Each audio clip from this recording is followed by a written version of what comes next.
Selamat malam, perkenalkan nama saya Nurmanti Huta Barat, akan mempresentasikan multiplexing. Pertama-tama, kita akan membahas latar belakangnya dulu. Latar belakang dari multiplexing adalah dalam elektronik, telekomunikasi, dan jaringan komputer. Multiplexing adalah istilah yang digunakan untuk menunjukkan ke sebuah proses di mana beberapa sinyal pesan analog atau aliran data digital digabungkan menjadi satu sinyal. Tujuannya adalah untuk berbagai sumber daya yang mahal.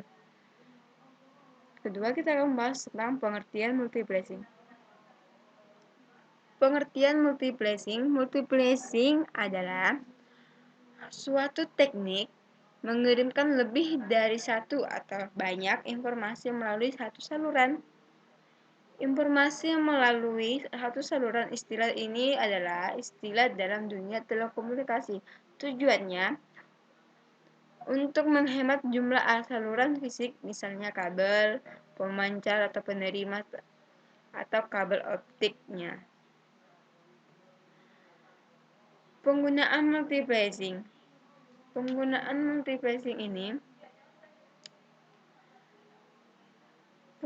multiplexing secara luas dalam komunikasi data dapat dijelaskan melalui hal-hal berikut.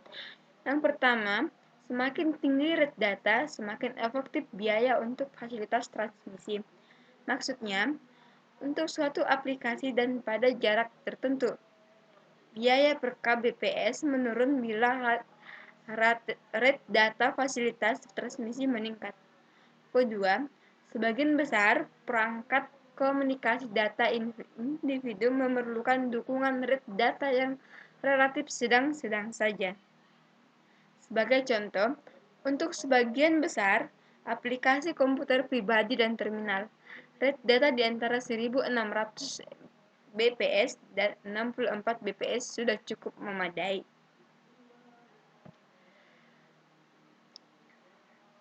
Multiplexing juga mempunyai tujuan dan keuntungan. Yang pertama, kita akan membahas tujuan.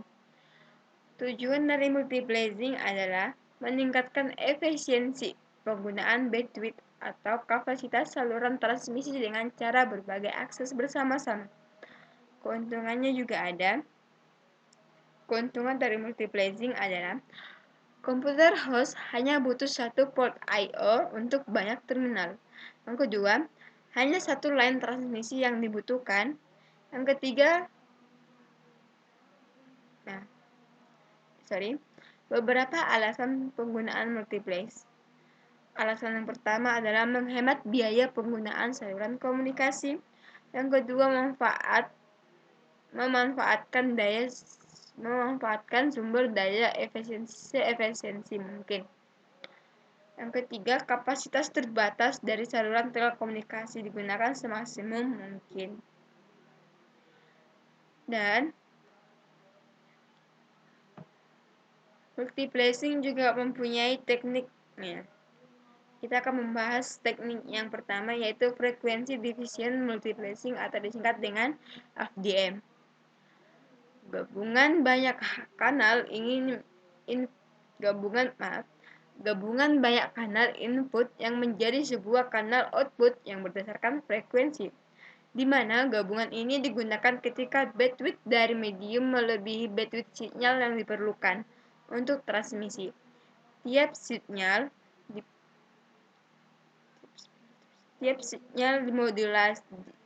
dimodulasi ke dalam frekuensi karakter yang berbeda, dan frekuensi carrier tersebut berterpisah di mana bandwidth dari sinyal tersebut tidak overlap. Contoh yang paling dikenal dalam FDM adalah siaran radio atau televisi kabel, seperti televisi yang pakai kabel gitu.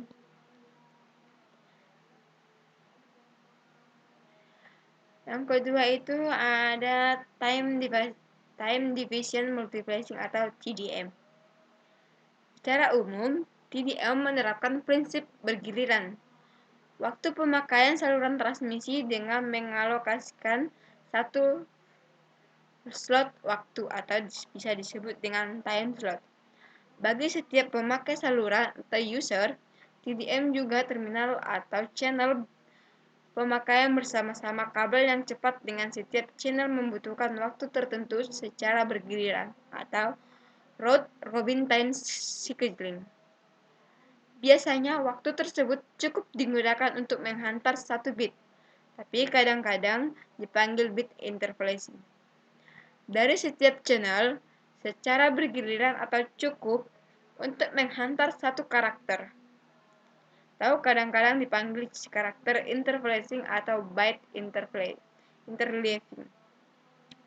Penggunaan metode karakter interpolation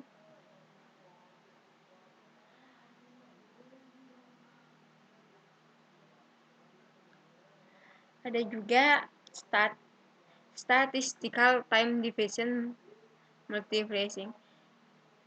TDM yang bekerja sebagai FDM mengurangi atau menghapus alokasi pada terminal yang tak aktif dan menghapus atau mengurangi blok-blok kosong dalam blok-blok pesan campuran. Statistical TDM dikenal juga sebagai asynchronous TDM. TDM Daniel-Telegian TDM sebagai alternatif sinkronus TDM. Efisiensi penggunaan saluran secara lebih baik dibanding FDM dan TDF.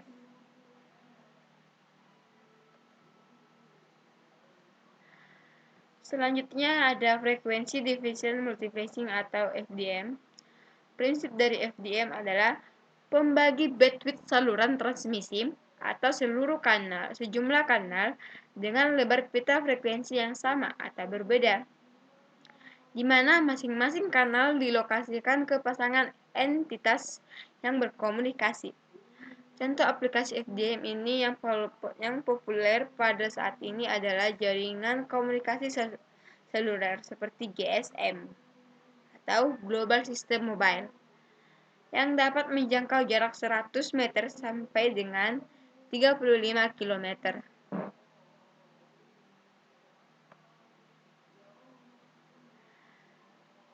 Dari yang saya bahas tadi, kita dapat menyimpulkan ke bawah multiplexing ini agar penggunaan saluran telekomunikasi menjadi lebih efisien lagi, diperlukan beberapa bentuk multiplexing. Seperti multiplexing memungkinkan beberapa sumber transmisi membagi kapasitas transmisi menjadi lebih besar. Dua bentuk yang paling umum dari multiplexing adalah frekuensi division multiplexing atau FDM dan time division multiplexing.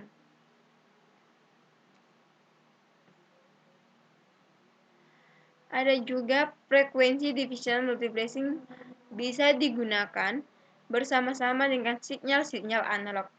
Sejumlah sinyal secara simultan dibawa menuju media yang sama dengan cara mengalokasikan band frekuensi yang berlainan ke masing-masing sinyal. Diperlukan peralatan modulasi untuk memudahkan setiap sinyal band frekuensi yang diperlukan. Sedangkan peralatan multiplexing diperlukan untuk mengkombinasikan sinyal-sinyal demodulasi.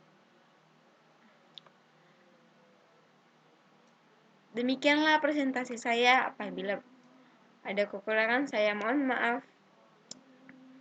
Saya tutup dengan bye-bye.